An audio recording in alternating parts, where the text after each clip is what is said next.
Okay, guys. Okay, hi guys. Welcome back to Alphabet Club. I'm your host, Shannon Beveridge, and holy hell, it's so hot. I'm still in New York City, and it's still Pride Month, and it is so blistering hot in New York. It's crazy. Like, you can't even barely go outside, but I think it's going to be better this weekend for Pride. Anyway, my mom is also in town. What other updates do I have for y'all? I got a tattoo this week. You may have seen if you follow me on Instagram, but it's there. It's an orchid. I don't know if you can tell. I basically want, like, this arm to have a little bit less space between everything because it was feeling really empty. So we'll see what happens. I think I'm going to get a few more. If my mom's watching this, which we know she is, she's going to comment and say, no more tattoos. But she can't stop me. She can't stop me. I got dinner with Connor Franta this week in the city, which was so nice because we usually both are in Los Angeles. And we were having like this conversation about the internet and how the internet has changed and how when we started, like there was so much, like it was almost like vulnerability porn. Like the internet was so much sharing and so much like vulnerable sharing. And now it's like shifted where people can have these kind of like hyper focused channels where they just open up like Labubu's or they talk about movies or like whatever. Like we've gotten away from having to have so much vulnerability or like revealing stuff about yourself. But like we come from a different time on the internet and just watching it evolve and change, how interesting it is. And it's crazy though, because once you share, you cannot unshare. So we're sitting in this spot where I'm like, you guys know so much, but like, I almost said no regrets. I'm like, maybe a few regrets, but can't change what has already been done. And obviously I'm grateful for where it's put me, but it is just a fun thing to watch evolve and change. Also, the sun is right in my eyes right now, if you can't tell. And it's like the sun is setting, so it's getting more. One of my eyes is good, the other one, not good. There's like stuff to share coming up. I love this episode. Pattie Gonia is an amazing guest. Please watch the whole thing through. I think that they're just like the smartest person ever. They should definitely have their own podcast. And if you agree, comment below and tell them to get their own podcast because everything they said, I was like, please talk more. Please talk more. They're just so insightful. And really, I think the work that they're doing in like the environmental space right now is so important, especially with what's going on with our public parks and this current administration trying to sell them or like buy them, sell them. Like some crazy amount of land that that's public land that they're trying to like use and mine and abuse. It's so crazy. And I don't know about you, I'm not well informed in like the environment or climate change.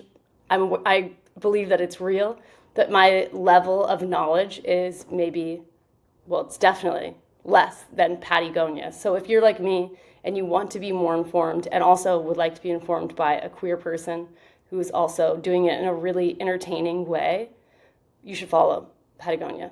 I love their content and I think you'll love it too. And I think that this episode is a really good indicator if you are like unaware of the stuff that they talk about, how important it is. So highly recommend you watch the whole episode. I feel like it's informative all the way through and also entertaining. And I'm honored to have people like this come and talk to me. Okay, enjoy the episode. Also, my hair, people are commenting saying my hair is not curly on Instagram because I posted one picture. And I'm like, are we seeing the same hair? I guess in the picture you couldn't really tell, but the girl is textured. Okay, and I'm still working on my hair journey and trying to figure out the right products and stuff to use. Also, sorry if I feel rushed right now. I want to go and try to see my mom and my niece before it gets too late. So, all right. Love you. Enjoy the episode. Mwah. This episode is sponsored by Paired. Paired is an app on your phone that can help you connect with your partner. It will ask you questions like, what do you remember about the first time you met? Or what's a new activity you should try together this month? And it has games like yes, no, maybe, sex list, which can really help if you're looking to explore things in the bedroom, but have a hard time bringing things like that up. Whether you're just a few dates in or have been together for a long time, find the time to connect with your partner and nourish your relationship. Start strengthening your relationship in an easy and fun way, and it only takes about 5 minutes a day. That's so easy. Head to paired.com/Shannon to get a 7-day free trial and 25% off if you sign up for a subscription. Just head to paired.com/Shannon to sign up today. This episode is sponsored by Quince. As the temperatures start to rise, I feel that familiar urge to refresh my closet, but I don't want to waste money on something I'll wear just for one season. With Quince, that's not a problem. Their clothes are timeless, lightweight, and far more elevated than anything else at this price. I have a few pieces from Quince in my closet, and I love all of them. I bought their linen button-down, and it's perfect for layering in the summer, and also spring and fall, and maybe even the winter if you live in Los Angeles. Give your summer closet an upgrade with Quince. Go to quince.com/alphabet for free shipping on your order and 365-day returns. That's QUINCE.com/alphabet to get free shipping and a 365-day return. Quince.com/alphabet. Okay, hi guys, my name's Shannon Beveridge. Welcome back to Alphabet Club. I'm so excited for my guest today. You may recognize them more for a different look that they have, but today, out of drag, we have Pattie Gonia. So happy to have you. Hi, everybody. Does it feel good to not have so much makeup on? It feels so good to not have makeup on today. No wig, no hair in my mouth. Yeah. We're free. Yeah, we are so free. You Yes. look gorgeous as Thank ever. you. Thank We're you. also here with Rebekah Swan, my producer. Hello. There she is. Okay, first of all, on the train of makeup, how do you get the makeup out of your mustache? It is hard. Because I watched Sometimes you it doesn't do like a leave. get ready with me, and it's like, it's in there, no? It's in there Yeah. and it stays in there. And how I feel is I've really learned to scrub. Yeah, I've really The power of a scrub, you know? It's crazy. Do you have like the most intense makeup remover of all time? It's good. It's just like that youth to the people stuff. It just cuts Oh. through it. But Okay. honestly, I find that it just feels important to like take a shower and then take a shower again, you Yeah. know, and then you're like actually clean. Yeah, so fair. Okay, can you tell us a little bit, like, how did you, I know you originally, okay, I haven't done this in a minute. It's been a minute. I It's been a haven't minute. either. So this is Who fun. remembers how to talk? I don't Who remember- remembers how to even do it? What is a podcast? You're from Nebraska, I'm from Nebraska. I'm Correct. from the corn. and you were a photographer. Mm-hmm. Obviously, you, I think once a photographer, always a photographer, but you were professionally a photographer. Yeah. Photography enters your brain and you really never can stop. You watch a movie and you're like, how'd they light that Oh my scene? God, it's so annoying. You know? It's so annoying. I just I'm wanna enjoy. annoying to watch a movie with, because I'll be like, huh. Like what lens? Yeah, where did they use get for that? Okay, not important though. So originally your first drag name was Ginger Snap. Mm-hmm. Can you tell us a little bit just how you got into drag and how you got to Pattie Gonia? Yes, I would love to tell you that. I'm sure you've told this story before, but No, but I'm going to tell you some new things. Please. Oh I'm my going God, to tell you the please. real. So, Okay. I mean, being from Nebraska, it's Mm-hmm. like not the best place to be a queer person from. fair. It was hard. I like very vividly remember in college, like going to different queer bar nights, and if they had drag, being like, I'm not going. Like Oh. I was like drag phobic. No. Yeah. I very much was like not a fan of drag. I thought it was too much. And, you know, it's because of the way I was raised. I was Mm-hmm. Yeah. raised that, you know, people shouldn't do it, or that was people acting out, or that was people being trans. You know. Yeah. But I mean, obviously joke's on me because hello, it is now my life. But I really think that like, you know, drag has taught me like so much about myself, my femininity, my queerness. But my first drag persona, Ginger Snap, It's a was great birthed name. at this. Thank you so much. Was birthed at this like photography conference because you know I was a photographer and a redhead, and it just made sense. But she was like a bad girl. She was like leather, BDSM. You know, Yeah. my like a side of me that I love.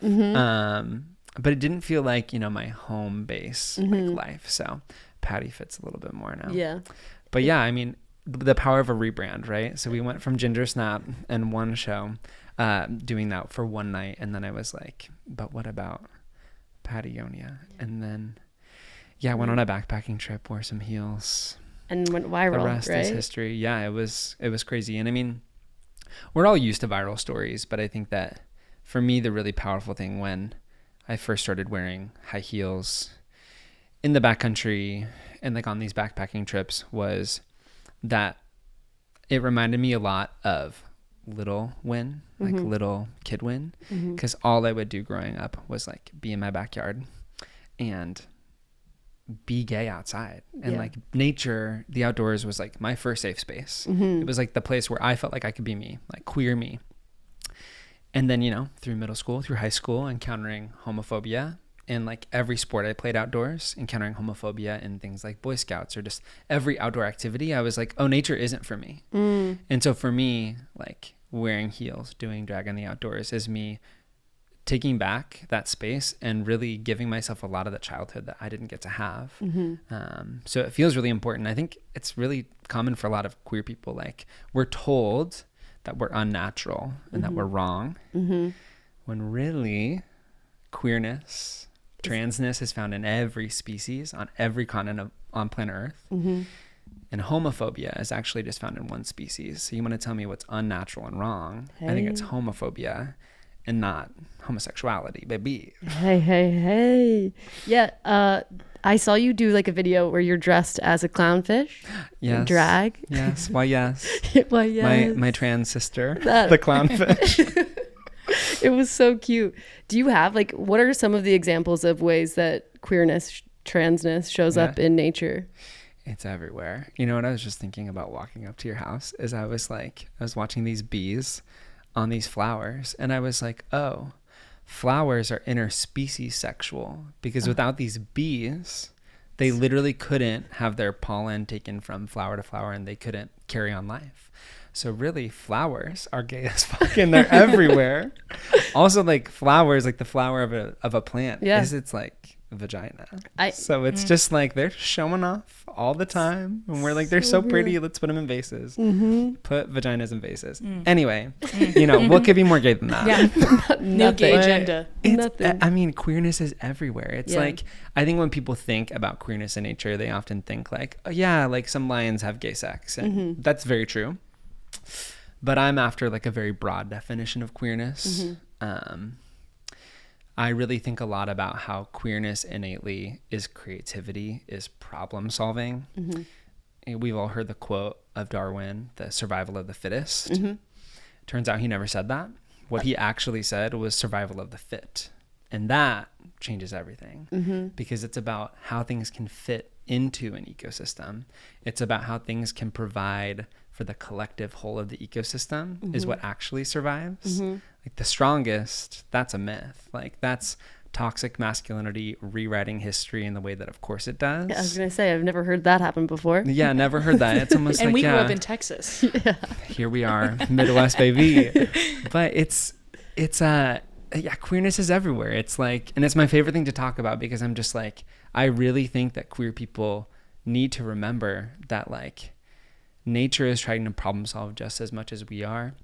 And we're not separate from nature. We're a part of nature. Yeah. I think, you know, the myth that, you know, humans are separate from nature allows us to, at a baseline, view nature as a resource instead of a relative. And that is actually what's wrong with this planet. Totally. That's actually the intersection of the climate crisis and environmentalism with human rights and social justice is when we separate ourselves from other people or from nature, it's easier to abuse and to extract from those things. And I think that if we can, as people, remember that we are a part of nature, that nature is gay as fuck, then I think we can start to reimagine a new world. Yeah, and actually like take care of it. Yeah, and I think that's what queer people do so well. Like that's the communities that we create, which is why people try to come for us, because we make those spaces where people actually feel loved, where there's actually not judgment. And I think that that's really threatening to people. I was going to say, I think people are scared. It scares people. I heard you say that we think of queer people as people who like run to cities. Like so often it's like moving to LA or moving to New York. And how actually there's so much healing in nature. Do you feel like, you are a part of like a huge community of outdoorsy gay people, right? Like you host a pride for Yosemite, but it's for like the workers of Yosemite. Yeah. Which by the way, I thought Yosemite was Yosemite for Listen, a long time. Yosemite loves you back. Yosemite. I literally was like, when people would talk about Yosemite, I was like, that's a different thing. You're like, And then "What's there's that?" also Yosemite. You know what? Scary. Yosemite is maybe the new name. It's so scary. It's kind of maybe that's the drag name for Yosemite. The drag Thank name you. right Yosemite. there. I'm not very outdoorsy, as you can imagine. But do you think that like queer people in general should be taking advantage of going out and being in nature more? Like, is there more healing there? I know even like trans people for years and years and years, I think have been going camping and then dressing in drag or like being able to express themselves when they're out in the middle of nowhere. For sure. I mean, let's start here. Yeah. Like the myth of two genders or two sexes. Like, you know, indigenous people have known for forever that there's more than two things out there. You know, the world is not binaries. It's not right or wrong. It's not male or female. And indigenous cultures that have been living on this land for millennia know and live with two-spirit people in mind. Yep. And not just in mind, but like it is a fact that they exist. Yeah. And so, you know, queerness has been a part of nature and a part of, again, outdoor culture for forever. But then this little thing called colonization happened where suddenly, again, these two-spirit people who were really powerful, who were connectors in the community, who could build bridges across difference, were suddenly the most powerful people. Well, then colonization, of course, had to take them out because we can't have that, you know? So we can start there. But also, I do think that, like, I think it's like the narrative that's known broadly for queer people to move to big cities for acceptance. But I really think there's a massive movement right now of queer people actually staying in the rural spaces or going to outdoor spaces and being that change. And the reason why Trump and MAGA is coming for the Park Service so hard is because literally the National Park Service is gay as hell. Like, it is full of queers. And they're doing everything they can to try to get those people fired in every way that they can, because they are all lesbians and granola gays and feral bisexuals who are running our parks. And they are doing it so well because they care so much for people and for nature. So much more because, again, queerness is a part of these landscapes. So Crazy. yeah, I really think that, like, in a way it kind of all makes sense. But I think that, like, there's more queer people in the forest than ever. And I think when I ran to the forest, I really started to find myself. Yeah.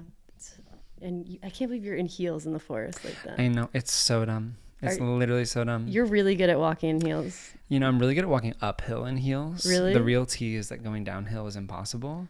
But uphill, it's like, It's almost like you're... It's helpful. Yeah. Because it's like there's like a platform behind, you know? So it's like very, actually, it like levels it out. But going downhill, no. Doesn't make sense. Okay. Yeah. I'm going to do this. Is our carabiner Q&A, which I think is Can you so please fitting show the for camera you. the size of that carabiner? So here Come she on. is. And that is Just- the lesbianism that See, I'm size after. does matter. Size Size does matter. Everything in Texas is bigger. We know. Yes. Also, I really wish I wanted to ask you to wear your carabiner earrings today. I should have. Maybe I'll Have you gift seen you a them? pair. No, I have not seen They're them. insane. They're They're so not good. just a single carabiner, they're double carabiner. Oh, wow. And I'll get you a pair too. Are your ears I'll pierced? take 'em. They're pierced. So that's like a real earring when you're wearing that, or it's is a it real earring? It's the only way it stays in, because I had them when they like clipped on and they Yeah. always fall off in the middle of a show, and I was like, well, that's embarrassing. It's a little heavy. Yeah. Now it's just like I'm like gauging my ears by like the carabiner weight. Oh, gosh. No. It's it's really real. cute. Yeah. You know? It's really That's cute. like what Texas girls did with those. Oh my God, The spikes. What's that? No, what's that brand? Fuck. Hot Topic. No, the really like girly Texas earring brand. You're asking the wrong girl from Texas. Vera Bradley. No, No. but that's good. Spencer's Gifts. I'll never be able to think of it. But they're like, when I was in college, there was this brand of earring that was like this really long thing, and then all my friends' earlobes started getting stretched on accident. Like it wasn't on Because of purpose. this, yes. Kendra Scott. Kendra Scott. How dare we forget? Crazy. Also, you know what? Kendra Scott's one of like the first self-made billionaire women. Damn. So she's kind of badass. love for that, Kendra. But watch out for her earlobes. I know. It's too heavy, I think Kendra. I think she became a billionaire off the backs of those earrings. She really did. Who knew? Okay. Our earlobes could be exploited in such a way. They'll exploit anything nowadays, you know? They really will. God, so Also, this is such a side tangent, but do you remember, speaking of gay shit that we need to reclaim in this world, do you remember the Spencer's Hot Topic earrings that were like the little balls that had the spikes on Yes. them, the glows? Yeah. Where did those go? Why are they Bring not 'em still back. here? No, We must bring I think them that's back. something, the tariffs maybe took out. I don't know. Oh my God. Somehow Trump is involved in like that. yes. I loved them. I thought it was like, they're so bad. They're good. The They're best. camp. They're so camp. The Camp. best part about Spencer's and Claire's earring packs is that there was always like 4 missing from each one. Totally. You're You're like, like, where'd they go? Someone Because is- a 12-year-old would have Yeah. went in and stole them. I know, like some boy who only had one ear pierced was like, I don't need all 8 of these balls. I'll just take one of them. Only one ball. I miss them. This episode is sponsored by Paired. I don't know any sapphic person who hasn't used a question and answer type of game, either on a date or during like a relationship, to just get to know each other better. It's like practically queer foreplay, I think. But now there's an app called Paired that lets you do the same thing, and it's right in your phone. You and your partner download the app, paired together, and every day, Paired gives you personalized questions, quizzes, and games to stay connected, deepen your conversations, and have fun. It helps make the time to connect with your partner each day. And summer is upon us, so it's easy for life to get busy. Don't let your connection take a back seat. Let Paired help you keep working on your relationship in a fun and easy way each day. Plus, it helps you learn how to communicate better, open up more, and argue less. Who doesn't want that? Whether you're just a few dates in or have been together a long time, find the time to connect with your partner and nourish your relationship. Start strengthening your relationship in an easy and fun way, and it only takes 5 minutes a day. Head to paired.com/Shannon to get a 7-day free trial and 25% off if you sign up for a subscription. Just head to paired.com/Shannon to sign up today. This episode is sponsored by Quince. With the seasons changing, it's time for new clothes, but don't waste your money on things you can only wear once, and get timeless pieces from Quince. They have 100% European linen shorts and dresses from $30, luxe swimwear, and so much more. The best part is everything with Quince is half the cost of similar brands. By working directly with top artisans and cutting out the middlemen, Quince gives you luxury without the markup. And Quince only works with factories that use safe, ethical, and responsible manufacturing practices and premium fabrics and finishes. I have a few pieces from Quince in my closet, and I love all of them. I bought their linen button down, and it's perfect for layering in the summer and also spring and fall and maybe even the winter if you live in Los Angeles. Give your summer closet an upgrade with Quince. Go to quince.com/alphabet for free shipping on your order and 365-day returns. That's QUINCE.com/alphabet to get free shipping and 365-day returns. Quince.com/alphabet. What do you want people to know about the current administration? Like what they're doing to national parks and environment? If you could summarize. I feel like we never really talk that much about. Let's literally talk about it. Here's the biggest thing I think that people don't know about what's going on. The Trump administration, MAGA, want the national parks to fail. They want to do anything they can for them to fail and to be overrun with visitors and to have to close things, because wouldn't that be a convenient excuse to then sell more oil leases on public land, to chop more forests down, to mine more public lands? Because, well, if the public lands are closed and we're not using them anyway, and they created the problem, they can create the solution. So that's what most people don't understand, because they're like, why would they ever fire all these park rangers? Yeah. Why would they ever do this? And yes, it's for their budget cuts, but that is a drop in the drop of the bucket of what's actually the problem with the budget. What they want to do is to make money off of your public lands. And like, everyone should be pissed regardless of your political affiliation, because this affects all of us.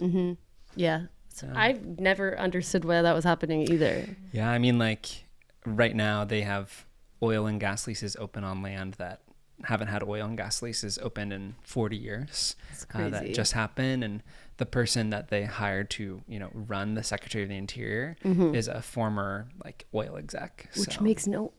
which makes absolute sense. Yeah. You know what I mean? Because again, if we see nature as a resource rather than a relative, well, then of course we can exploit it. And of course it's infinite, when of course it's finite, you know? And it's really interesting. It's like, maybe actually bigger than America, like this system of capitalism is never going to get us anywhere. You know? 100%. Anyway, you got How me on many my national bullshit. parks are there? That is such a good question that I've never been asked, and I don't know the answer to, but probably way more than you'd think. Yeah. Like, there are so many. Like, I learned that the Great Smoky Mountains are a national park, and I was like, I've never heard of that. Turns out They have the most amount of visitors there out of any national park No way. in the U.S. And I was like, the Great Smoky Mountains? Oh. The Great Smoky And Mountains. it's not Yosemite? No, it's, what the hell? What the hell? You did the trans flag in Yosemite, right? Mm-hmm. Tell me that story. Do you know about this? Actually, my girlfriend just told me about it today when I That's was like, crazy. Wow. we have Pattie Gonia on. We love an informed girlfriend. Yeah. Tell her I said hi. I will. So I will tell you what I can tell you, because there's a lot of stuff that's off the record, because there are some things that are happening right now that are still About that? happening because of it. Mm. But, you know, we've helped throw Pride in Yosemite for the past 5 years. And Mhm. because of that, I've gotten to know amazing trans, queer, ally park rangers who are really doing the damn thing. Like, not just supporting Pride during Pride Month, but are really living it out year round to really support each other in the middle of nowhere. Like, Yosemite is in the middle of nowhere. Like, Yeah. they just have each other. Yeah. And there's hundreds of queer people that show up for this Pride every year. And it's amazing. And so this wall in Yosemite called El Cap has been used as a way to get messages out for lots of different causes. So you had climbers fly a flag for Gaza and fly a giant banner that said, "Stop the genocide." You have other people who have flown smaller trans flags. And then famously, earlier this year, during all the national park firings, a lot of people came together to hang the American flag upside down on the side of El Cap, which made national, worldwide news, and was an amazing statement of distress for the national parks. And so we thought, well, what better way to get ahead of Pride Month and all the shit that this administration is going to try to do during Pride Month, which they have done, Of course. than to hang the largest trans pride flag to ever be flown in a national park, and to do it on the largest, most predominant wall in a national park that's seen by every guest that enters the park. Not as just a protest, but as a way to signal to trans people that being trans is natural, and that this flag is always going to fly higher than hate. And to do something to show people, especially trans people around the world, that they are loved, they're seen, and they have people that support them in places where you might not think that they have support. You know, being trans in the outdoors is a whole other level. Like, I have such a privilege of being able to be a gay male who does drag in the outdoors, and yeah, definitely gets looks and things said to them, and definitely things said online because of what I do, but I can wipe it off at the end of the day. Like, for the trans people I know who are park rangers in the park, for trans visitors that come, they don't have the same privilege, the same ability. So I think it's really important for trans people, especially trans youth, to know that nature is for them. Yeah. And Agreed. I've tried to make it as much a part of what I do to support trans youth outdoors. And I think the biggest way that I've really seen change happen, and an organization that I'm so proud of, is Brave Trails, which is this queer summer camp that's now mostly just for trans kids that happens in California every year, that thousands of kids go to. And it's a summer camp led by queer people for queer people. It's a nonprofit, and it's amazing. It gets thousands of trans kids out every year in a summer camp for them, and you know, it meets them where they're at, helps them succeed, and it's, I'm like, that's the change we need in the world. Yeah, so true. I want to, off the record, hear the other stuff going on with that. Oh, I will definitely tell you after this, I baby. cannot wait.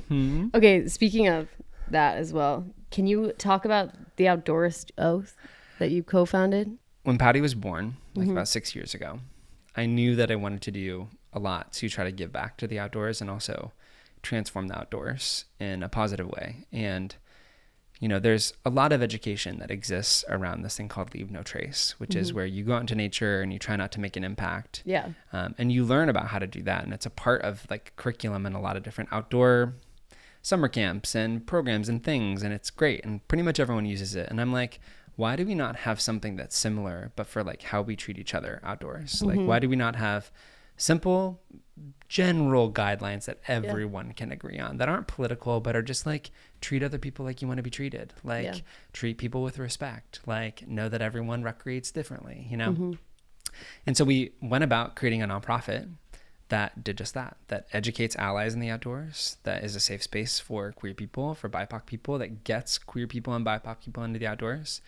And what was crazy is that the amount of support we received back from the outdoor industry and from individual people was massive, because this was right kind of in the wake of Black Lives Matter. And all of these brands were like, let's show up, like, let's donate, let's commit. And it was beautiful to see that. And then, of course, we know where this goes, but over the past 3, 4, 5 years, not only have we seen how performative all those brands have been towards the Black community, but also the queer community. And something that I've deeply learned is that the thing that causes the problem is never going to actually make the solution. Yeah. Capitalism causes the problem. People in power cause the problem. Billionaires cause the problem. They're not going to create the solution. So it's been really interesting because we are actively going through transforming this nonprofit back into a community organization, because the nonprofit industrial complex is so bad that organizations like ours that show huge impact for every dollar donated or granted, we've lost hundreds of thousands of dollars of support. And so we're turning back into a community-led org that's funded by people, for people, because that's what we can count on. And I think that, like, for anyone who's passionate about making a difference in this world, I cannot highly recommend enough never going down the nonprofit route, because people think, I thought naively, that like, that's just what you do. You like form a nonprofit. It's like a good thing. People love it. And it is so shitty behind the scenes. It is so absolutely archaic how much the system of capitalism is never meant to support it. Is only meant to basically support the nonprofits that are founded by the for-profit businesses that are associated to them. Yeah. So that they're traditionally how nonprofits were founded was that the man would run the for-profit business and they'd give their wife the nonprofit and she would just manage it, and it would be her little cute pet project. And yay, cancer research, when really it's like, oh, well, maybe these massive food companies that are causing the cancer in the bodies are the thing that should maybe stop this thing. You know? But it's their way to be like, not us. Yeah. We're just General Mills. We don't cause cancer. Totally. We support cancer research. And also, here's a huge tax write-off. Exactly, baby. It's all a part of the system, baby. It's so dark. That's so dark. Yeah. It's so scary. You're like, I thought this was going to be a fun podcast. No, I'm just thinking about how I think that's how so many like LGBT like organizations have had such like longevity and support, because it's just like rich gay people being like, wait, I love my people. You know what I mean? It's not like totally. So hopefully that works out better. I really think that we should never shy people away from like the good they want to do in the world, but like have it be community-led orgs. Like literally have a Patreon that runs your organization. Like we live in the era where like that can and does happen and should exist, you know? So, you know, individual donor supported things are, I think, the future. Yeah, that makes so much sense. And also you can see it even with like DEI going away, and then this year, like how many people pulled out of Pride, how many, like, it's just like immediately I'm like, wait, where's the money? It's like, oh, if you don't, you have to be held to a stand, like you have to be legally told to do something to do it. That's so depressing. Like, I'm gonna say something that's probably unpopular, but I think a lot of queer people need to hear it, and this is something that I think honestly, like, queer people and non-binary people and lesbians know way more than gay people, but I'm like, y'all, like, Pride should exist regardless of what corporate sponsors you're getting, baby. Like, you don't have to have millions of dollars to throw at Pride. Like, I'm out there with communities, like I was just in Truckee, which is this mountain town, like last weekend. They pulled a Pride with hundreds of people coming out, and it's like they did so with like zero budget. They just literally did it. Go outside. So we can just do it. Go outside, touch grass, be gay. Yeah. So I really think that we need to remember how to do that stuff. Yeah. And you know, no shade. Like, I'm someone that definitely like gets my bookings during Pride Month too. But I don't think we can rely on people that cause the problem again to like be the solution. Yeah, 100%. That was so true. Do you know if Dyke Days led by anyone, or is it just like an event? I think it's like it's like run by like volunteers. There's no donations. Way they have like a lot of money for that. No, I'm pretty sure it's donations. Yeah, it's the way it should be. Lesbians by the people, for the people. Lesbians, we're doing it right. It out. We try. We're also a little evil sometimes. You don't think gay people are? I saw your water bottle. Me? And on it is Nemo. Yeah. The clownfish. The clownfish who was searching for his dad for forever. For forever? Maybe he just transitioned to woman. Mom. And that's gay nature. Can you explain that? Wow. That's crazy. Yeah, I would love to explain it. Please. So I deeply believe that Finding Nemo is actually a queer tale. Okay. Because Nemo, the whole movie, searching for dad. And the thing about clownfish is that they can transition multiple times in their lifetime. So not just once, but multiple times. And they do so as a way where if like the dominant female in a school of clownfish, which by the way, they're a matriarchy, women run that shit. But if the dominant female dies, the next in line male will transition and take its place. Okay. And they do this as a way to survive because they don't have so many females in a school of fish. It's like when bees and the queen, it's like, you know, the one queen. So they do so as a way to survive and have the population carry on. And again, fit, like the survival of the fit, not fittest. And so I really just deeply feel like Finding Nemo, the movie, should have ended differently. And there was an opportunity for, you know, the dad to reveal they had transitioned to their mom. And so I perform a drag number that starts out where I'm like wearing this like big clownfish male suit with like a tie and a dress shirt. And in the middle of the song, I like rip it off and I reveal this like very 70s clownfish like femme dress. Dead. And it's perfect. It's perfect. Wow.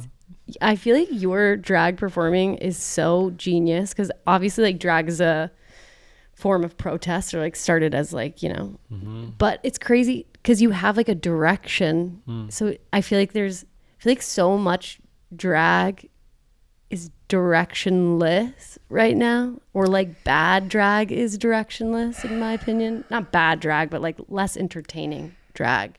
You know, I have some, what do you call them, hot takes to say about this. Yeah. Here's how I feel, is that there's more drag than ever out there in the world. And I love that. Yep.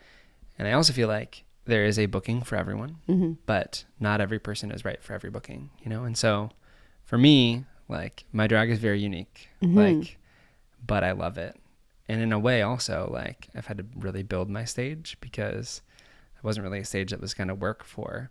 Do a performance where you transition from a clownfish as a male to a female. And, you know, we're going to learn about nature. It's like, the fuck is this shit? Yeah. But I really feel like it's like, here's how I feel.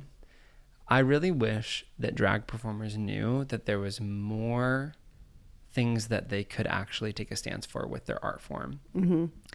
I feel really grateful to have been raised by a lot of drag performers who really have told me and shown me the power that drag has. And all drag is political because wearing any amount of makeup and a wig these days puts you in harm's way and is just political. And I'm proud of every drag performer for taking that stage or for doing drag in any way that they do. But I want drag performers to do more, to push more, to make those spaces, to raise that money, to use their art for something bigger than them. And I really do feel like, yes, that is definitely me projecting my hope on them. But like, for me, my drag is a ministry to me. Like, I was raised in churches who promised me so much and delivered nothing. It promised me like love and community and like resistance in a way and never gave it to me. And now I get to use drag as a way to make that space that I was promised and never given. I get to use drag to say something, to actually make impact in a community locally or worldwide. And I want that for every drag performer out there. So I hope that we can really see drag as a way to take political action, because that's how it was founded and formed, was a form of political action.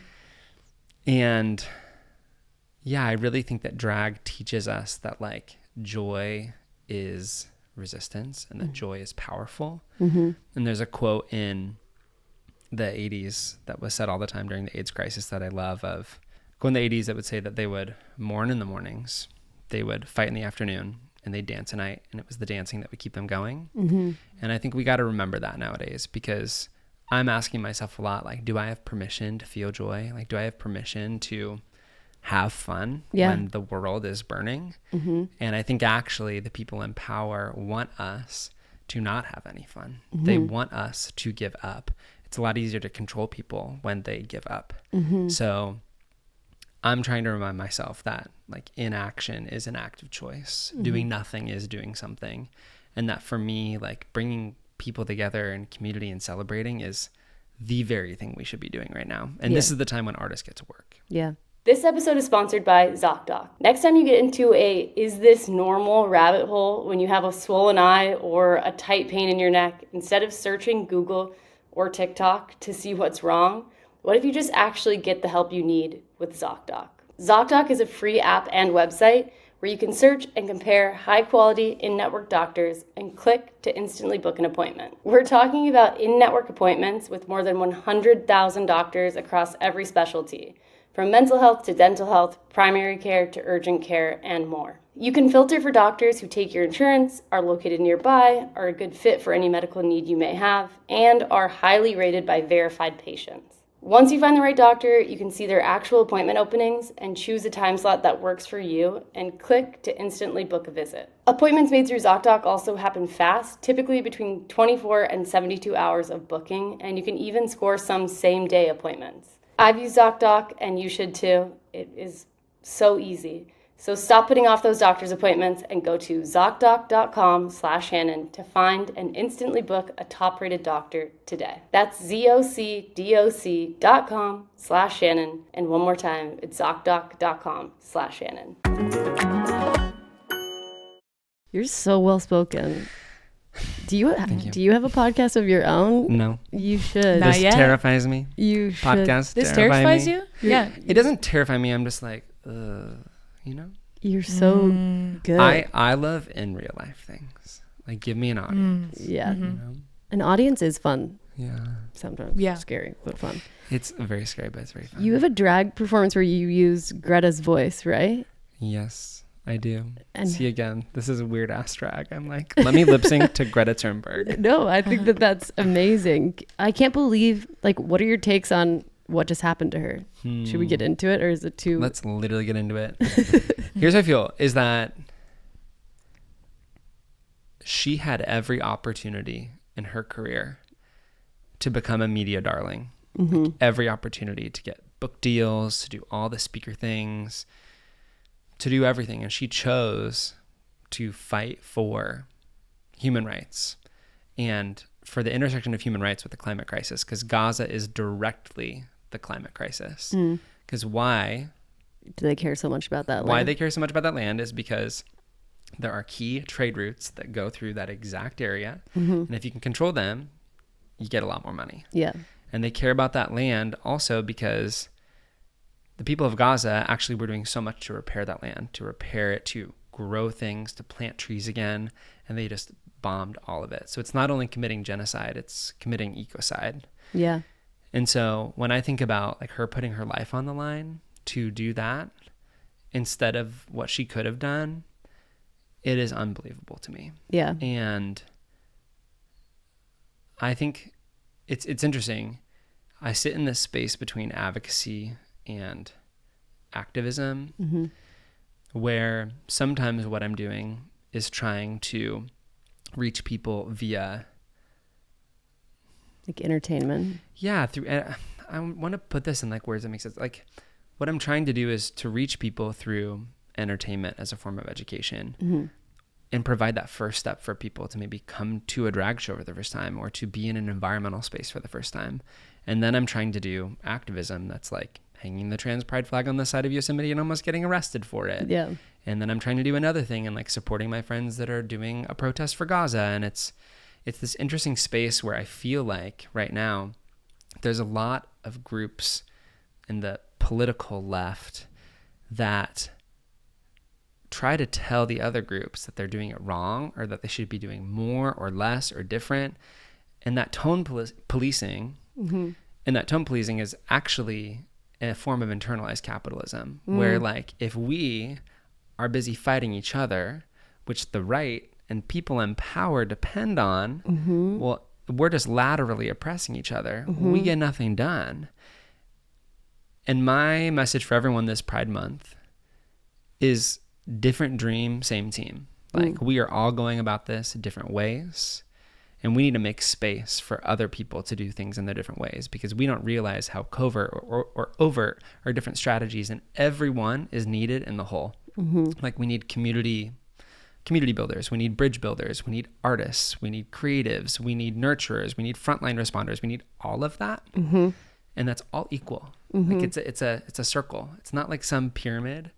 And we have to stop canceling each other, because we're just going to cancel each other into non-existence when we have the opportunity to say, you know what, maybe I'd go about it differently, but I'm going to make space for you to do your thing, because there's probably a lot of strategy you're thinking about behind this. There's probably a lot of intentionality. Or, you know what, like maybe you messed up. Well, again, like what kind of radical space are you after if you just like banish people from your like perfect like ecosystem? Like that is not being radical at all. So I think the left has a lot to learn. And I think the result of this election is because of the left's attempts to cancel each other rather than uniting, because you know what the right's really good at? Uniting behind a common cause. Yeah. And we are just so busy tone policing each other that we get nothing done. And hence then now we have Donald Trump as a president. So that is what I believe. That's so real.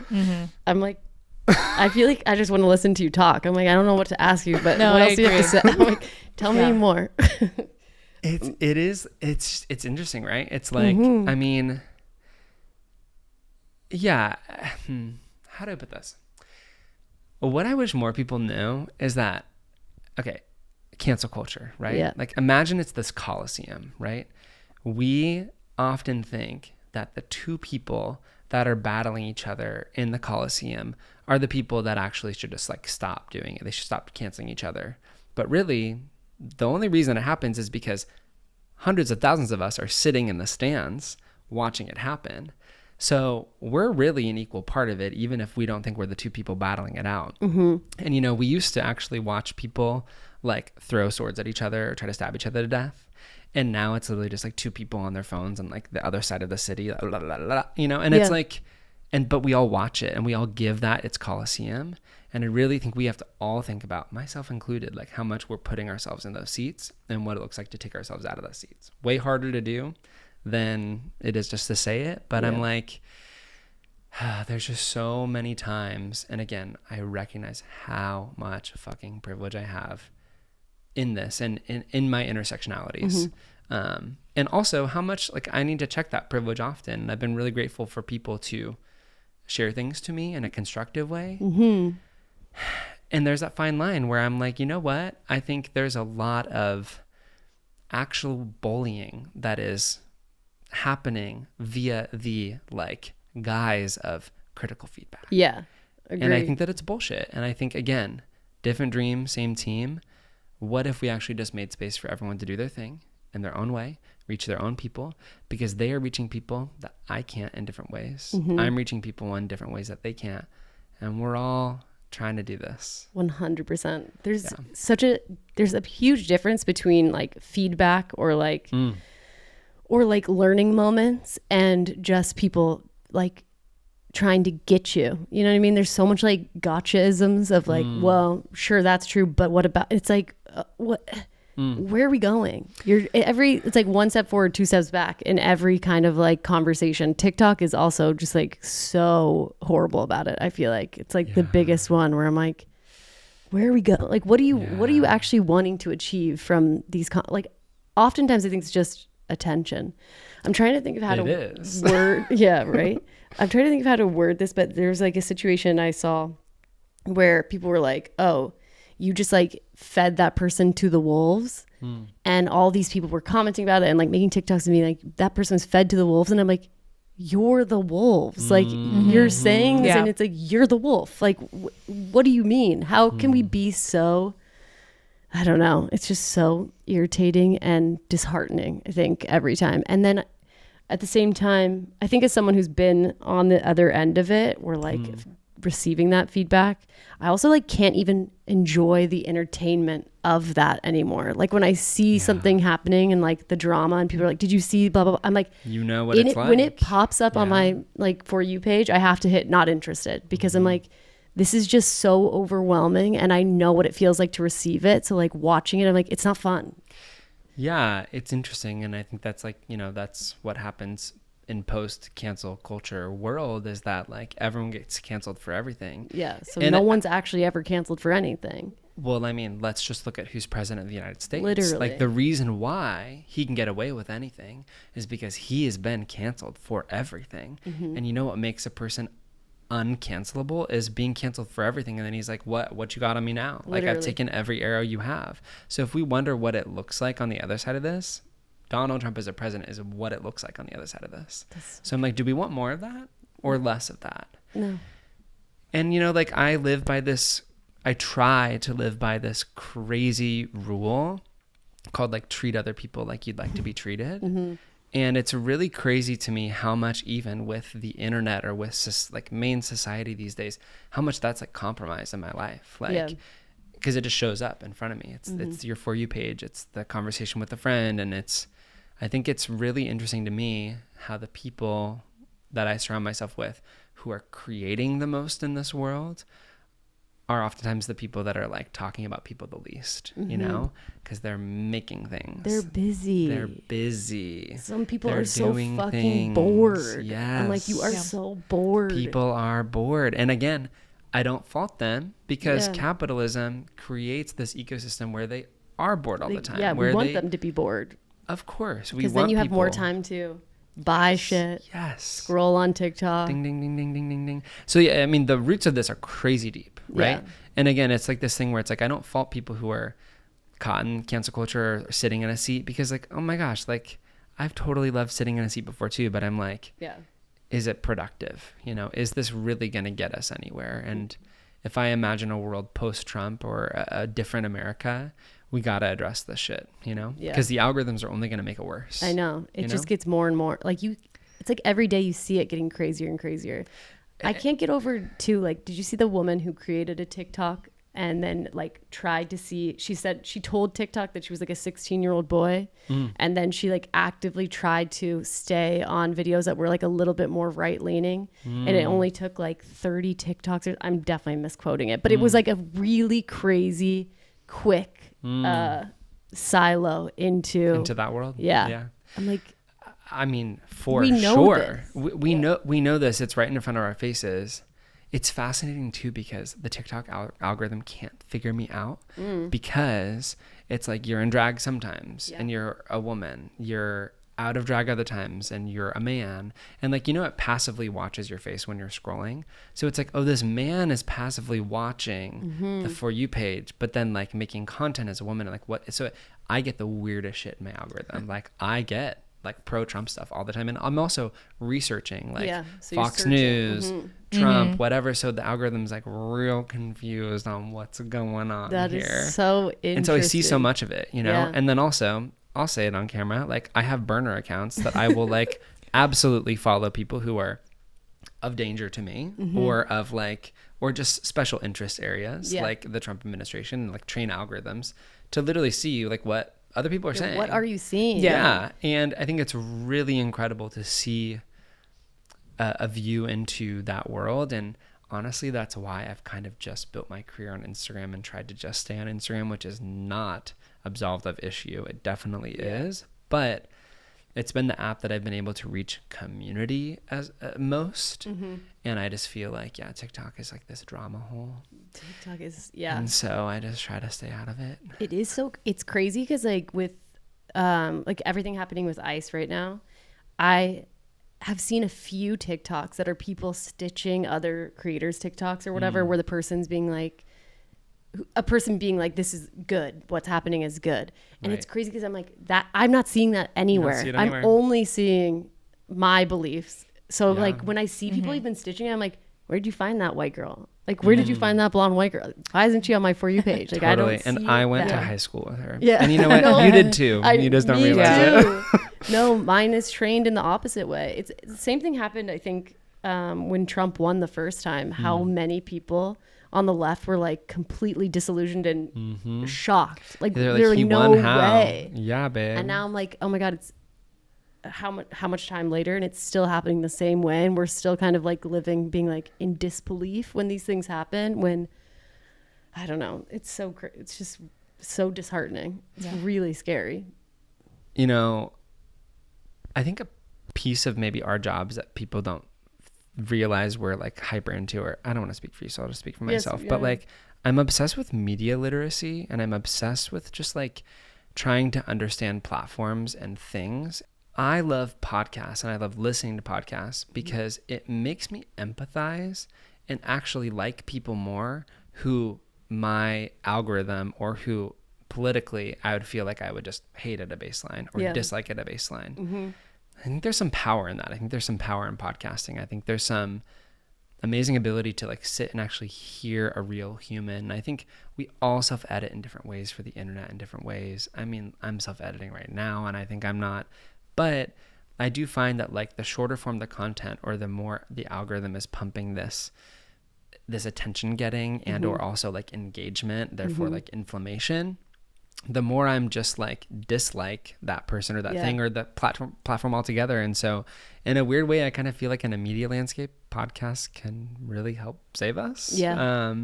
And so that's why I really love podcasts. Especially if we can get people to listen to them though. I think that's our attention spans are so short, small. Like even me, I'll see, and I have a podcast and I'll watch just the clips of another podcast. For sure. And be like, okay, so that's kind of generally what they're talking about. I'm like, yeah, it's so, but then at the same time, I feel like I'm just like so bogged down with content that a huge part of me is just like, can I just put my fucking phone down? Totally. But it's such an addiction. But also, I also feel as though I'm getting dumber by the second. Like anytime I scroll for longer than 30 minutes, I'm angrier, I'm sadder, and I'm stupid. Like I'm like, I don't know how to speak. I tried to make a TikTok about like what's going on with ICE too, and I sat down and I started filming, and I'm like, I hear the words coming out of my mouth and I'm like, are those my words or are those the words I just listened to like someone else say 45 different times, different ways? And I'm like, how do I have my own voice in this time when I'm like just so overwhelmed by so many other people's voices? And I find like for me talking about queer culture, like queer things, is obviously so much, it just comes more naturally. And like my voice is so much more trained because it's me. But when I'm talking about something else, that's not necessarily directly my community. Totally. This even is my community because it's Los Angeles. But you know what I mean? Like I'm like, how do I speak to this in a way that's empathetic and also attention? And I'm like, oh my God, it's just crazy. I'm like, I can't. It is crazy. Like I'll catch myself literally saying exact sentences that I heard from a thing, not even knowing it. Yeah. It's interesting. I mean, it's like, it's how a brain works, right? It's like we absorb so many different pieces of info in a day that's the way it just happens. But I've really learned a lot about like, okay, I'm not an expert in this thing. I don't know all the sides of it and I might mess up. And I've been in this space where I'm like, you know, I'm just not going to say anything because I'd rather not say anything than say something because I'm going to get canceled for that thing to say, right? And again, when I talk about like that inaction is an active choice, like doing nothing is doing something, like we wonder how Nazi Germany, how Germany or the world ever let this shit happen when their neighbors were literally being taken out of their homes. Our neighbors are being taken out of our homes right now. And they're not doing anything illegal. It is not illegal to be an immigrant here undocumented. Yeah. It's a civil disobedience. Literally. It's the same thing as jaywalking. Yep. And so I think, you know, this is what happens is like, it's the good German effect and it's happening right now in America. And so I've really learned that it's better to say something and maybe apologize for not saying it with every whatever than to say nothing at all. But also I've really learned the power of like raising up other people's voices, which like we know it's obviously the power of a repost, but to be able to be like, I'm not an expert in this, fuck this situation and y'all should follow this person has been a really beautiful tool that I've tried to use. Yeah. But yeah, it's like, again, guess what is not happening on the right? Anyone tone policing anyone for how they're talking about this, that, or the other. Exactly. But, you know, we have to be little perfect baby angel children over here, you know, who are perfect. And if you're not perfect, you're banished. Yeah. So, you know. It is like a vicious cycle. It's crazy. It is a vicious cycle. The right really, God, they've got something figured out. They've got something figured out. Yeah, you want to talk about marketing strategy. You want to talk about like effective communication, like that. Tell me one major banner thought from the left. You can't. Yeah. On the right, MAGA. Yeah. Make America Great Again. A unified message. They're all behind it. They may not necessarily all agree with the thing. You know, they might not all necessarily be like RFK is the best, but they're like, you know what? He's one of us. We're going to support him. You know? Us, we're like, what's one message? I can't even tell you one campaign message from Kamala. No, I can't, because there's not. Yeah. You know? Yeah. The marketing was, and we're like the creatives. We're the creatives. What the fuck? What's going on? Also, we think we're good at social media. The right is so good at social media. Oh my God. Have you seen their Facebook posts? I think they have no shame, you know? Facebook posts, and also just podcasts. They dominate the podcast world, you know? Yeah. So true. Again, problem and opportunity. Yeah. You know, what to are we learn going to from do them. about it? Yeah. You know? I think that like we're really going to see a lot more of like left-leaning podcast world grow up politically now. And so I'm thankful for people like Matt XIV, his podcast, so A Bit good. Fruity. I'm fucking obsessed with that kid. And like, he's not an expert on stuff, but like he'll have experts on. And it's like, it's what you do with your platform. Yeah, it's like, he's so let other people talk about the thing, Mm-hmm. you know? Totally. Hand the microphone off. Quite literally. It's in my Literally. hand right now. I know. I also, the power of a repost, I think that not enough people are reposting on TikTok. They don't know. They don't know they can. Like, it's really, because obviously you can do Instagram stories and like infographics, whatever. But the reposting of people's TikToks is so helpful because it boosts that person into your algorithm. So I've been trying to do that so much more. Not even just so people see it, but just so it's like on people's timelines. Yeah.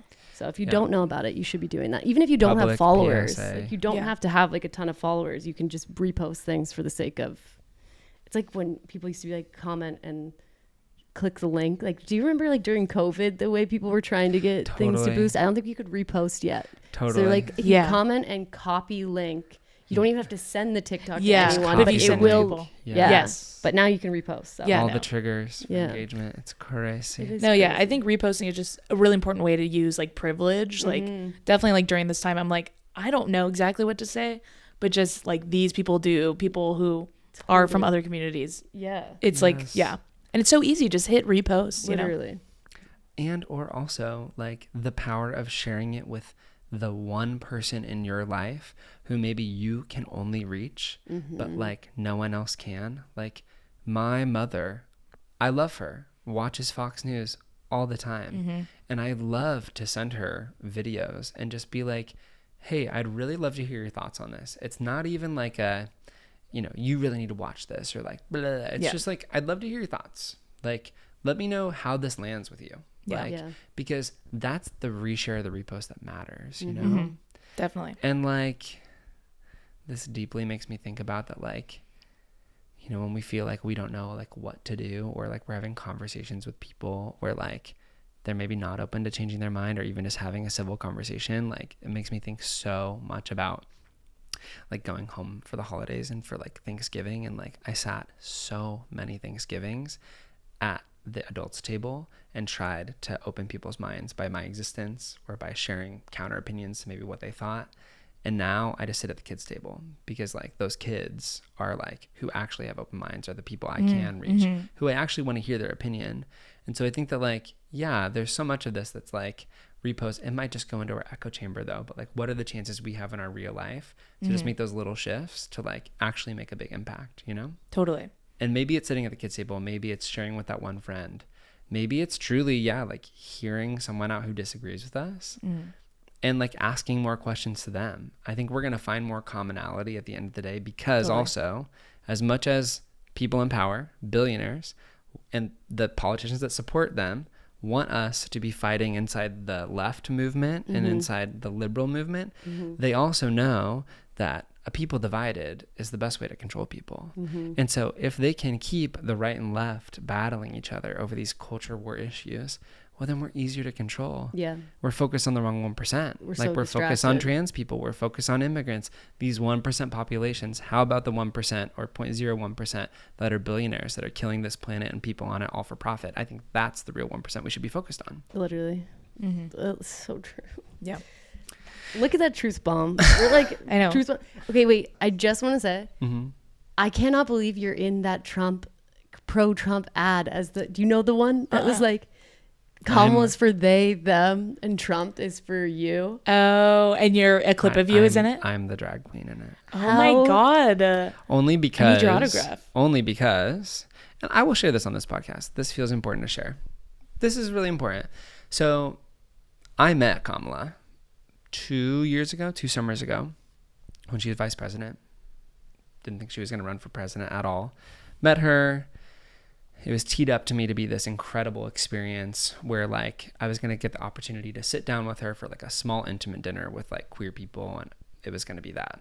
And then it was, well, we're going to actually have like a big pride celebration and we'd love for you to like come to that. It's going to be a couple hundred people. And then it was like, hey, you've been chosen as like one lucky like person to like make an Instagram reel and TikTok with her. And so we went through all these things, all these approvals, like whatever.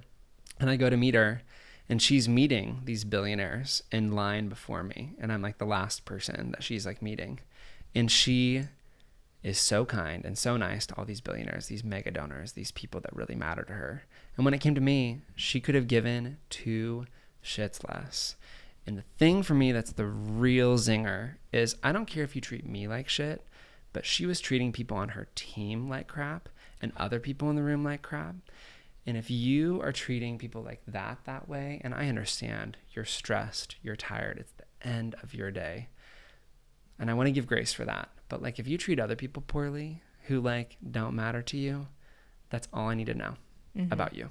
That's all I need to know. Yeah. And basically you're out to me, you know? And so when she wouldn't take a stance against genocide, when she wouldn't take stances for other things, and when she ran on a campaign with false promises, and I saw how ingenuine like she was to me firsthand, that's why I had a really hard time voting for her. And of course, it's always in America the choice of the lesser of two evils, because it's the right and left wing of the same bird. Yeah. It's the same government that's bought out by corporations. We don't have a government anymore. We have an oligarchy, and we also have a billionaire class running our country. And we are all the puppets, including politicians. But yeah, it was really fascinating to see this Trump ad use this clip where she's like laughing next to me. And like, it's this really cute moment, because the moment after she's just like deadpan and treating her team like crap. And I'm just like, you know, it's just amazing when the cameras are rolling versus when the cameras aren't. And I have no time for people like that in my life. And I think that's the last time I'll like touch politics on that level. And I do have faith and hope in the few politicians that I actually see out there making a difference, mostly at the community level. They're mostly running politics in small towns in America. Yeah. And I have so much fucking respect for those people. I have so much respect for people like Bernie Sanders, who've been preaching the motherfucking truth for decades. And like for 900 years. For 900 years. And it's so interesting because like in this ad, this Trump ad, the whole ad is about, Kamala is for they, them, Trump is for you.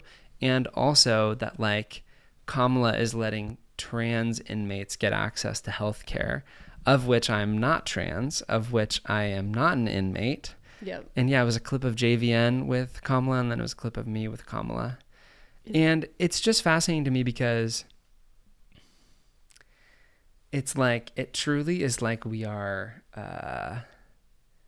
we're living in a time where like, if you can just string enough words together that are enough inflammatory things, it works. And it became their most successful campaign ad of the whole campaign. Insane. I saw that in Dallas. I remember I was sitting at a like Chili's kind of restaurant in Dallas, and it played, and I was like, has this been playing here? By the way, I don't watch TV, you know. I watch I stream I mostly stuff. just love that you were at a Chili's. Yeah. A Chili's what's a Chili's like? Which restaurant was it? What is, I think it might have been Chewy's, but no, because Chewy's doesn't have TVs.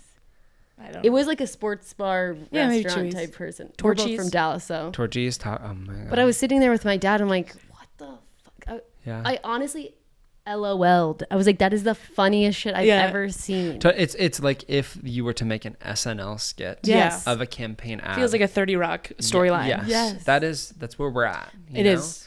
And also I do think that like the work I do is important and matters, but also that they're going to pick me out of all the gay people they could ever have to meet Kamala and make the TikTok. What also reality are we living in? Like, I don't know. Maybe there's a better gay person. Like, I don't know, you know? But here we are. No. Here we are. I'm going to have to put... can I put it in the video? The ad? You can put of course. Yeah. Just don't want. Or we could recreate it. Oh my God, it should be done. It's so I'll do funny. the voiceover. It's so funny. Hear ye,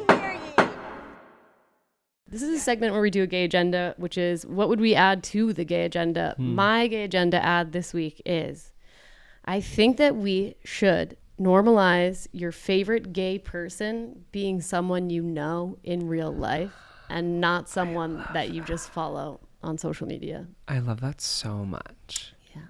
That is what we need. For many reasons. Because like those are the real icons in our life, you know? Yeah. Like the people that make you feel like you matter in this world are the icons. Mm-hmm. And also the people that I think when you know someone like that, you're able to give them great. I don't know. Do we know any person in our real life that we think is perfect and makes no mistakes and like has never let you down?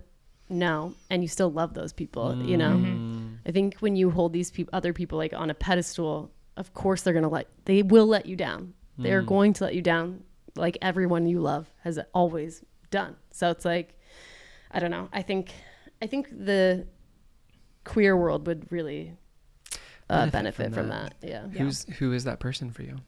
I know someone just said this to me, and then because I said this last night at dinner, and then I was like, well, this is terrible because I think one of my favorite gay people is Fran Lebowitz. So like, I don't know. Do you know Fran Lebowitz? No. Incredible. So, I think it's time to meet her. No. Fran?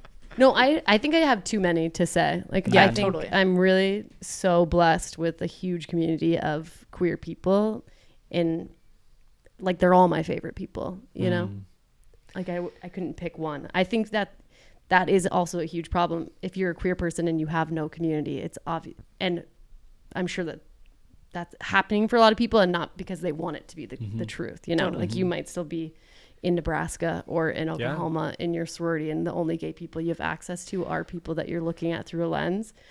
I think we all just benefit when we have that community outside of our phones. I feel like because when I was first coming out, it was like the people I saw on TikTok really did help me come out, you know. But then I think I graduated to like I joined a gay kickball league, and then that was really where I met. Yeah, like my friends were my queer heroes, was that community. So yeah, I think it's like maybe for a lot of people when they first come out, like they need those lesbians on TikTok to really help find themselves. But then there comes a point where you got to just look at who's around. You got to go outside. Got to go outside. You got to go outside. You've literally got to touch grass. Yeah. I'll never brought it all the way back around. Yeah. You I'll really never did that. forget. People like will come up to me and they'll be like, "Oh my God, wait, I used to follow you." And I always was like, God, this kind of sucks because I'm still doing this as my job. So if you could keep following me, that'd be awesome. But it was like, it is a compliment to me in a way where I'm like, thank God you're out and about. Like you're just, and I'm always running into those people at like gay bars. Yes, you know what I mean? They're like, wait, aren't you that girl? And I'm like, I'm still that girl, I think. But this is good. I hope you say, I am still that girl. Hey, I'm still that girl. They go, man, this is Chili's. Man, this is Chili's. I'm dead. Rebekah, do you have one for the gay agenda? Yeah, I have one. So I think like what we as gay people deserve is to retroactively that be awarded that our gay awakenings are actually gay. Like bend it like Beckham. I need now those filmmakers at studio to be like, you know what? Keira Knightley and the star, they were together, you know? Like give us a sequel where they're together. She-Go from Kim Possible. That is mommy. I need a She-Go spinoff right now. That is she is queer. Nemo. Finding Nemo. Marlon, trans queen. We need her. This is the gay media. Yeah. All of those movies can be adopted into GLAAD Media's gay media awards, you know? Yeah. It's a great one. Really need to be considered. Yeah. For real. It's very important to me. It's very so Carmen important. from Spy Kids, really need her to be gay. Oh my God. so true. Yes. Well, for sure. Oh my God, that's so good. So creative. Yeah. Do you have one? Here's what I would add to the gay agenda. Okay. We need to come out proudly and realize that climbing gyms are gay as fuck. Like, and climbing as a sport is so gay. Like, everything is gay about it. The harness, crotch bulges, rope things, deep communication with your climbing partner, consent. Wow. Girls realizing they're all bisexual. Yes. Short fingernails, chip nail polish, cracks, climbing holds shaped like phallic objects. Or boobs. Boobs, yep. Everything It is very gay gay about it. All the ropes, colorful. The holds, colorful. Climbing gyms are gay. Yeah. So we just need to make them, really, we need to like, they're already very gay. Like there's already like crazy amounts of gay people that go to climbing gyms, but I need even more gay people that go to climbing gyms. I just need people to not post it all the time on their Instagram stories because it just never looks cool. I'm sorry, that was me. In 2021, 2022, that was me. I was going with my straight friends 4 times a week. To the And climbing you're gym? It was like me pre-gay going to the gym. And honestly, maybe just putting on that harness, I think, was the last straw for me. Yes. I was like, you know what? This feels natural. Oh my gosh. Wait, which climbing gym did you go to? Oh gosh, what's it called? It's the chain. There's one Movement. Cliffs of Id in Culver City, but it's part of a yes. bigger chain. Yeah. Or the one Verdugo Boulders or whatever. I They're forget. both amazing. Touchstone, that's what it's called. Touchstone. Everyone knows yes. Touchstone. My favorite is Hollywood, the Hollywood one. Hollywood Boulders, yeah, Yeah. that's part of it. I like that one. But I like to boulder. I don't like to... Bouldering I don't is like the good. harness. No harness. Okay. Strap we learning a see lot you. about we you. see you. Strapless. I knew it. Okay, no strap on for you. Okay. Yeah, No I'm just Shanaconda. like, it's just, Shanaconda. it is. They're so gay. So, we could maybe, and okay, here's the other thing I will say. This is my second addition to that is, I think gay people need to leave behind bars. Like we are over alcohol and we're done. So let's take over the climbing gyms instead. Like what if those were just our new community spaces? Like no alcohol and activity for all the neurodivergent people to be able to do something while talking and hanging out to people. It's good. It's helpful, So smart. I agree. I mean, Gen Z and younger generations are moving away from drinking anyway. Yeah. I have a lot of like sober friends in the queer community, and they're like, I can't. They're like, what do you want to go to? Yeah. Drinking at 4100? No, thanks. No, Yeah, so I true. don't want we that. need more events and more things that are not more drinking sober related. events. Yeah. Let's do like a version of the pledge Let's that's very do it. mild. I think it's Mouth just trumpet. pledge allegiance Yeah. to be gay. I will gladly pledge that allegiance. You repeat. Okay. Actually, Rebekah, you just go off. Come up with something. Yeah. Here we go. Here we go. 4 classes at UCB. Here we go. Repeat after me. I pledge allegiance I pledge allegiance to be gay to be gay in the united gaze of being gay, in the united gaze of being gay, and to the gays, and to the gays, one gay one gay under mother gay, under mother gay, indivisible indivisible, with gay and queer for all. with gay and queer for all. Amen.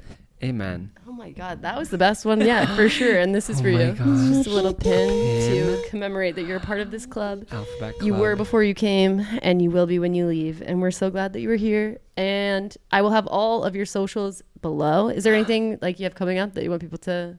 You're on tour. I'm on tour. Yeah. I'm taking my very gay climate drag show across the U.S. Amazing. It's so Amazing. fun and perfect if you like granola or if you are bi or a lesbian. So come. Yay! Oh, my God. Oh, funny. Thank you so much for coming. Thank This you is so much for having amazing. me. And I'm going to put this down because I'll keep talking to you forever. This episode was sponsored by ZocDoc. It's so easy to make excuses for why you push off doctor's appointments. Being too busy or not knowing which doctor to go to is usually the reason that I push off my appointments. But with ZocDoc, there is no reason to delay. They make it so easy to find and book a doctor who is right for you. ZocDoc is a free app and website where you can search and compare high-quality in-network doctors and click to instantly book an appointment. I've used ZocDoc and it's such a game changer, especially if you're like me, making up excuses or putting them off. So stop putting off those doctor's appointments and go to ZocDoc.com/Shannon to find and instantly book a top-rated doctor today. That's ZocDoc.com/Shannon. And one more time, that's ZocDoc.com/Shannon.